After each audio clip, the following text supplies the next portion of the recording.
আরিয়ান জাহিদ একটি কমেন্ট করেছেন, আমার বউ তার বাবার বাড়ি গিয়ে আসতে চায় না, সে এখন বলে যে আমার মা বাবা আর আমার নামে মামলা দিবে।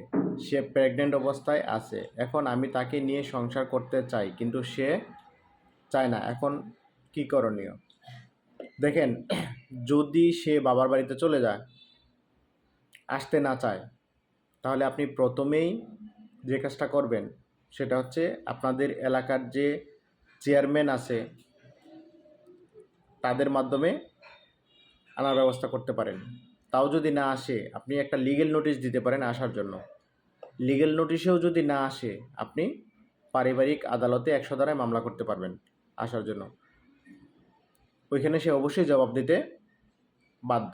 আর প্রেগনেন্ট অবস্থায় সে ডিভোর্স দিতে পারবে না। আর বলছে যে আপনার নামে, আপনার মা বাবার নামে মিথ্যা মামলা করবে।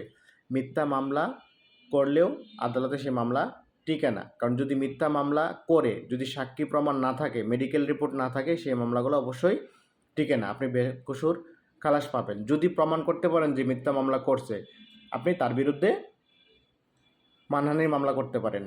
এবং আপনার নামে মিথ্যা মামলার যে ধারায় শাস্তি ছিল, তার ঠিক সেই শাস্তিই হবে। যদি আপনারটা সত্য প্রমাণ করে আপনাকে শাস্তি দিতে পারতো, তো যে শাস্তি আপনার পাওয়ার কথা ছিল সে শাস্তিটা সে পাবে। আশা করি উত্তরটা পেয়েছেন।